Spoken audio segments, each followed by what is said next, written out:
নমস্কার বন্ধুরা, শস্যবস্তু রান্নাঘরের পক্ষ থেকে আপনাদের সবাইকে জানাই স্বাগত। আজকে আমরা বানাবো শাপলা চিংড়ি। শাপলা চিংড়ি বানানোর জন্য শাপলা নিয়ে নিয়েছি। এবার শাপলাগুলোকে কেটে নেব। উপরে ফুলগুলো ছাড়িয়ে নিচ্ছি, ফুলগুলো নেব না, শুধু ডাঁটিটুক নেব। শাপলা কাটা খুবই সোজা, খুব সহজে এগুলো আঁশ ছাড়িয়ে যায়। চাকু দিয়ে টানলে এগুলো আঁশ চলে আসে। এবার এগুলোকে আমরা ছোট ছোট করে কেটে নেব।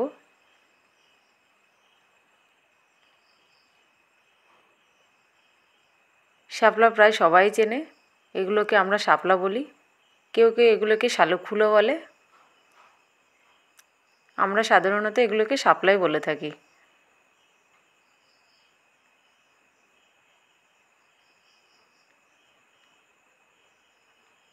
শাপলা শুধু ডাঁটা নয়, ফুলগুলোকেও খাওয়া যায়।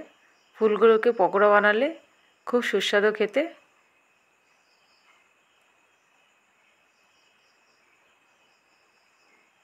আমরা এখানে আজকে ফুলগুলো নেব না, শুধু ডাঁটিগুলোই নেব।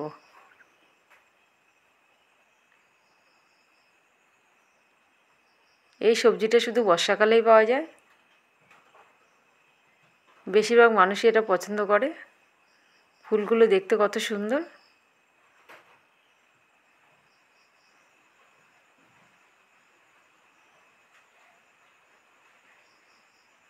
এগুলোকে আমরা শালুক ফুল বলি না, এগুলোকে আমরা শাপলা ফুল বলি।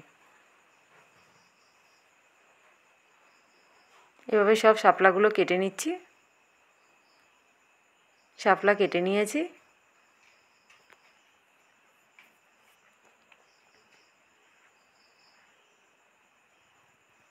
এবার এগুলোকে ধুয়ে নেব।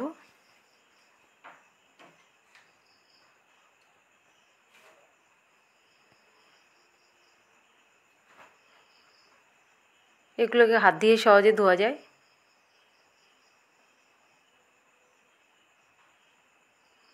এবার চিংড়ি নিয়ে নিয়েছি এখানে, চিংড়িগুলো ছাড়িয়ে পরিষ্কার করে নেব।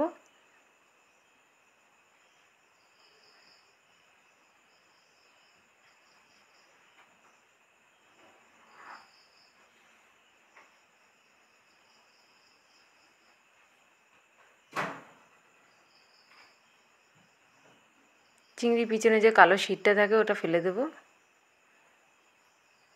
চিংড়িগুলো কেটে পরিষ্কার করে নিয়েছি। এবার কড়াই বসিয়ে দিয়ে দিচ্ছি, কড়াইতে দিয়ে দিচ্ছি সর্ষের তেল। এদিকে চিংড়িতে মাখিয়ে নেব হলুদ আর নুন।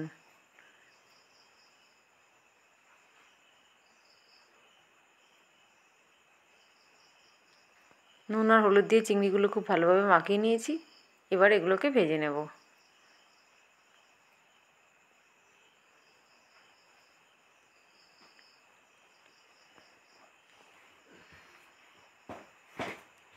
চিংড়ি ভাজার সময় একটু হাই ফ্লেমে ভাজবো, কেন চিংড়ি থেকে জল বেরিয়ে আসে। আর খুব বেশিক্ষণ চিংড়ি ভাজা যায় না, চিংড়ি শক্ত হয়ে যায়, তাই একটু হাই ফ্লেমে ভাজবো।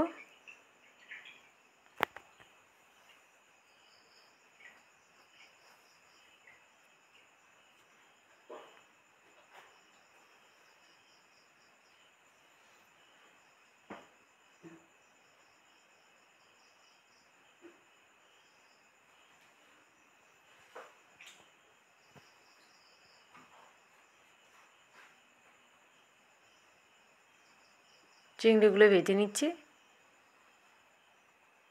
চিংড়ির কালারটা অনেকটাই চেঞ্জ হয়ে গেছে, চিংড়ি ভাজা হয়ে গেছে।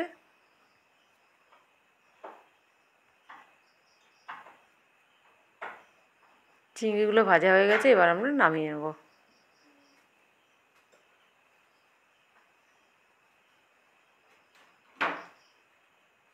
চিংড়ি ভেজে নামিয়ে নিয়েছি। ওই একই তেলে আরও কিছু তেল দিয়ে দেবো। এবার ফোড়ন দিয়ে দেবো সর্ষে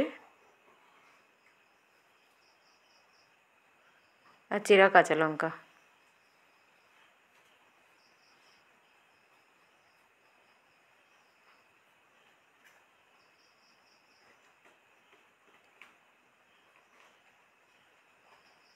সর্ষে আর কাঁচা লঙ্কা ফোড়ন হয়ে গেছে।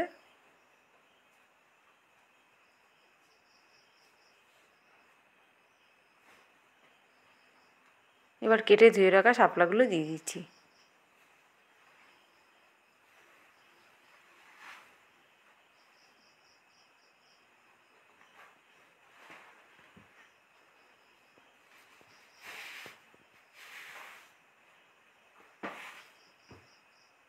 সব শাপলাগুলো দিয়ে দিয়েছি।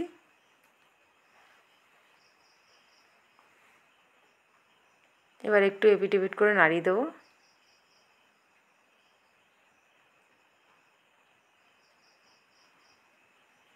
এই সবজিটা রান্না করতে খুব বেশি মশলাও লাগে না, খুব সহজে এটা রান্না করা যায়। এবার স্বাদ মতো নুন দিয়ে দেবো। শাপলায় নুনের পরিমাণটা একটু বুঝে দিতে হবে, কেন এটা একদম অল্প হয়ে যায়।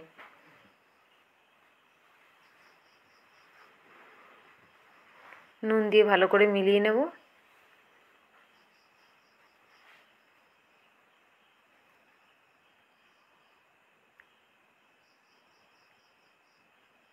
শাপলাগুলো কমে আসছে। এবার দিয়ে দেবো পরিমাণ মতন একটু হলুদ। একদম অল্প হয়ে গেছে কমে।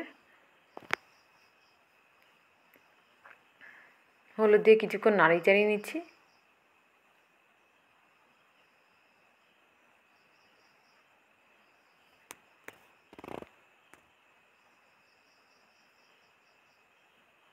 অনেকটা জল বেরিয়ে এসছে।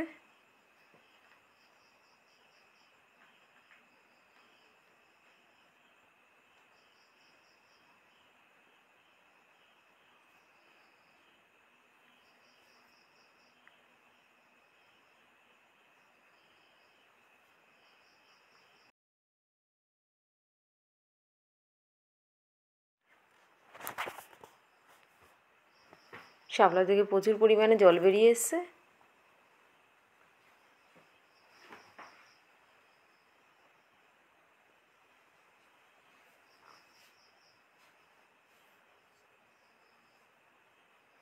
এবার যে চিংড়িগুলো ভেজে রেখেছিলাম সেই ভাজা চিংড়িগুলো দিয়ে দিচ্ছি।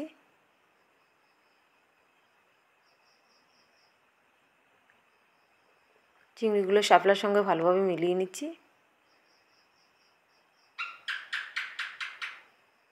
এবার একটু চিনি দিয়ে দেবো।